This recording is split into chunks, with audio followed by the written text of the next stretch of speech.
Hello everyone. Today we are going to learn about pyloric stenosis. First of all, introduction.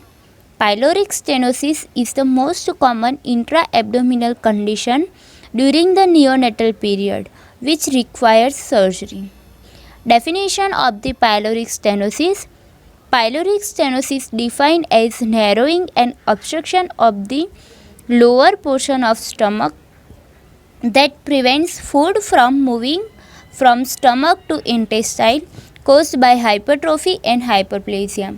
Normally, when unnecessary growth of cells and tissue occurs, it creates narrowing or obstruction in the lower portion of stomach that is also known as pylorus. That's why the disease condition is known as pyloric stenosis.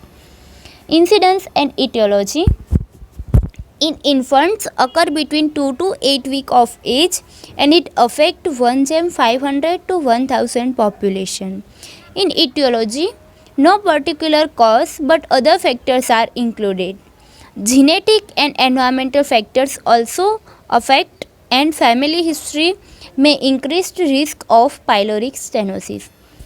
Pathophysiology, hypertrophy and hyperplasia of smooth cardiac muscle. That is unnecessary growth of cells and tissue in the cardiac muscle. That leads to narrowing of pylorus, either partial or complete obstruction of the pylorus. It may lead to stomach content cannot empty through constricted pylorus. Because of unnecessary growth of cells and tissue, the pylorus is constricted. That's why the stomach content not empty in or because of the constricted pylorus. Constricted pylorus leads also cause it in an attempt to push the food forward through the obstruction, vigorous peristalsis occur. When the content cannot empty in the intestine, because of that constriction the food content is moved forward and it is caused peristalsis movement.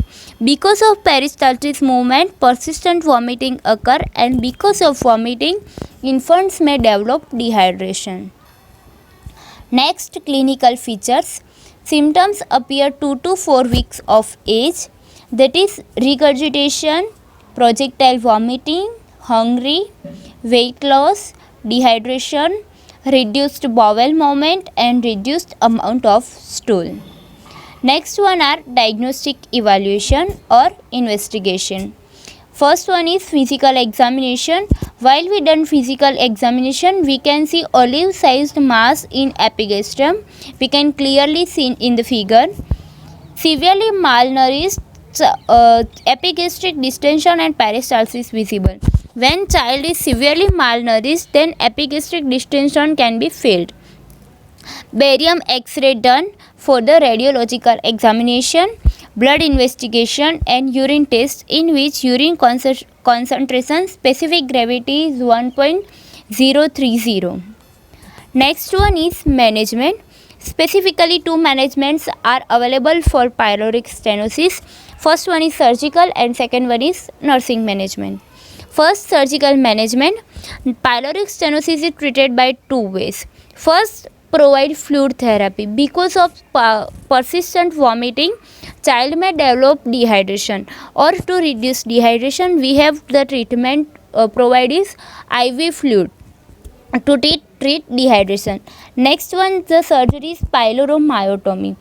Pyloromyotomy means an incision made in the longitudinal or circular muscle of the pylorus to treat the pyloric stenosis. Next one is nursing management. Preoperative nursing care. Preoperative nursing care in which we check the vitals, observe and record the vital signs, note and record vomiting and stools, characteristics and amount of vomiting and stool, intravenous fluid, oral feed if partial obstruction is present, feed in semi-upright position and feed slowly, and burp frequently to prevent vomiting. Give small frequent food, wait daily and strictly maintain intake and output chart. Next one is post-operative nursing care. Observe, first one is observe sign of complication. First, incision. In the sign of complication, we have to check about firstly incision.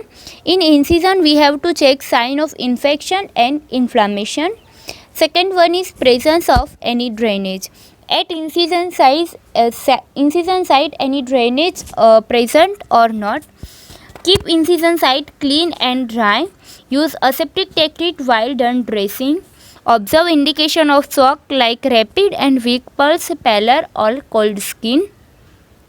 Monitor abdominal abdominal girth. Detect abdominal distension.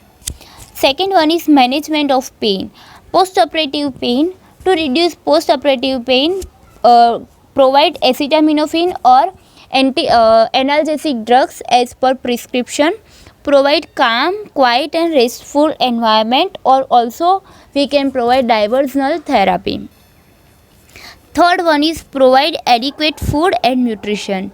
For food and nutrition, we must have provide firstly IV fluids. If oral feed, then assess bowel sound. While we give oral food after surgery, firstly we have to assess bowel sound.